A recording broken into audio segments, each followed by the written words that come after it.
White ball head coach Mike Hesson ने one day कप्तान के नाम को हतमी शक्ल देने के लिए सिलेक्शन कमेटी और एडवाइजरी कमेटी का इजलास बुलाने की सिफारिश कर दी है। ज़राए का कहना है कि वर्ल्ड कप 2027 को मद्देनजर रखते हुए हेड कोच माइक हेसन ने कप्तान की तब्दीली का मामला उठाया है। मोहम्मद रिजवान को हटाने की सूरत में बाबर आजम, सलमान आगा और शाहीन आफरीदी उम्मीदवारों में शामिल हैं। Fast bowler Shaheen Afridi front runner हैं। थिंक टैंक कप्तानी की तब्दीली से मुतालिक इब्तदाई मुशावरत कर चुके हैं। एक उम्मीदवार से चंद रोज से गुफ्तगू का सिलसिला भी जारी है। मजबूत उम्मीदवार ने वर्ल्ड कप 2027 तक मुकम्मल जमानत मांगी है और मामलात में फ्री हैंड की भी ख्वाहिश का इजहार किया है। पीसीबी का कहना है कि जनूबी अफ्रीका के खिलाफ वनडे सीरीज के लिए कप्तान के नाम को हतमी शक्ल नहीं दी गई है। कौमी वनडे टीम की कप्तानी से मुतालिक अब तक कोई फैसला नहीं किया गया है।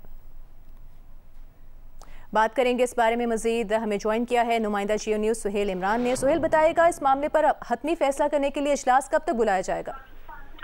जी, पिछले 24 घंटे से पाकिस्तान वनडे टीम की कप्तानी की तब्दीली के हवाले से जो खबरें हैं वो गर्दिश कर रही हैं और इस हवाले से अचानक हालांकि ये बातचीत हो रही थी कि वनडे T20 स्क्वाड को हतमी शक्ल दी जानी है, बाबर आजम वापस आएंगे या नहीं आएंगे, लेकिन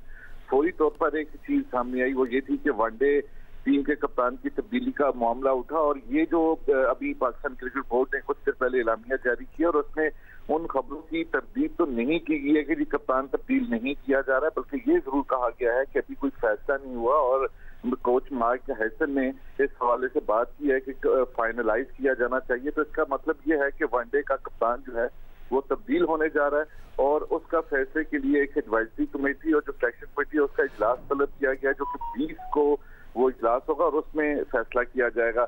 2027 का वर्ल्ड कप जो ICC मेंस वर्ल्ड कप है उसको मद्देनजर रखते हुए कोच माइक हेसन जो है वो एक कप्तान की तब्दीली का जो है वो चाहते हैं और तब तक एक लंबे अरसे के लिए एक नए कप्तान को सामने लाने का जो है वो मामला उठा और इस हवाले से हमें जो ज़राए ने इस बात की तस्दीक की, जो मजबूत उम्मीदवार हैं इस हवाले से जो कि शाहीन आफरीदी हैं, उनके साथ साथ सलमान अली आगा और बाबर आजम का नाम भी लिया जा रहा है, लेकिन जो मजबूत उम्मीदवार हैं इस हवाले से उनके साथ सुहेल यहाँ पे ये बताएगा कि अगर मोहम्मद रिजवान को हटाया जाता है तो क्या मुमकिन वजूहात हो सकती हैं उसकी? जी, इस हवाले से 2-3 चीजें सामने आई हैं। अभी इस हवाले से वाज़ेह तौर पर कुछ कहा नहीं गया है। एक तो ये चीज है कि 2027 का वर्ल्ड कप और उसके लिए माइक हेसन जो हेड कोच है वो एक नए कप्तान को सामने लाना चाहते हैं। दूसरा जो हमें कुछ ही देर पहले इस चीज की भी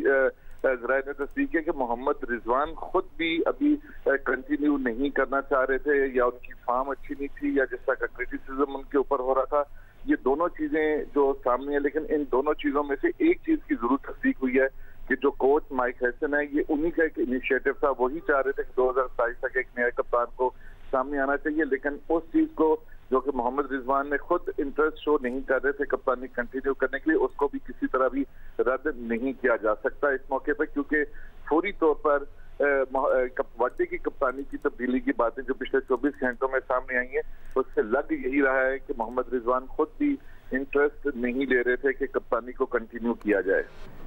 ठीक है, और मजबूत उम्मीदवारों का आपने जिक्र किया था तो ये बताइएगा कि उसमें से भी कवी इम्कानात यही हैं कि शाहीन आफरीदी को कप्तानी दे दी जाए? जिस तरह इसी तरह है, शाहीन आफरीदी के साथ जो ज़राए हमें इस बात की तस्दीक कर रहे हैं कि शाहीन आफरीदी के साथ इस हवाले से गुफ्तगू भी हुई है और ये गुफ्तगू का सिलसिला पिछले 6-7 रोज से उनसे जारी भी था और जो मजबूत उम्मीदवार हैं शाहीन आफरीदी, उन्होंने कुछ क्लैरिटी चाहिए कि 2027 तक अगर वो कप्तान उन्हें बनाया जाता है तो उन्हें कुछ किन मामलात में उन्होंने सामने रखे हैं, उनमें क्लैरिटी चाहिए और फ्री हैंड की भी उन्होंने बात की है। तो इसलिए हमें ज़राए यही कह रहे हैं कि फ्रंट रनर जो हैं वो इस वक्त शाहीन आफरीदी हैं, लेकिन रूल आउट नहीं किया गया है कि जो कि T20 के कप्तान हैं इस वक्त सलमान अली आगा को भी और उनके साथ बाबर आजम को भी, लेकिन जो मजबूत उम्मीदवार है वो यही हैं जो कि शाहीन आफरीदी हैं। ठीक है, और क्या तवक्को रखी जाए, कब तक हतमी फैसला सामने आ सकता है इस बारे में? जी, ऑफिशियली जो पाकिस्तान क्रिकेट बोर्ड की जानब से बताया गया वो 20 अक्टूबर है जिसमें ये फैसला हो जाएगा अगर कप्तान तब्दील किया जाता है या इसके हवाले से जो इजलास होना है वो 20 अक्टूबर को है। व्हाइट बॉल क्रिकेट टीम के मुमकिन खिलाड़ियों का कैंप लाहौर में जारी है और वो कल तक जारी रहेगा और उसके बाद स्क्वाड की अनाउंसमेंट भी होनी है और जो ही कप्तान का फैसला होगा तो उसके साथ स्क्वाड का भी अनाउंसमेंट हो जाएगा। बहुत शुक्रिया आपका सुहेल इमरान, आप हमें तफसील से आगाह कर रहे थे।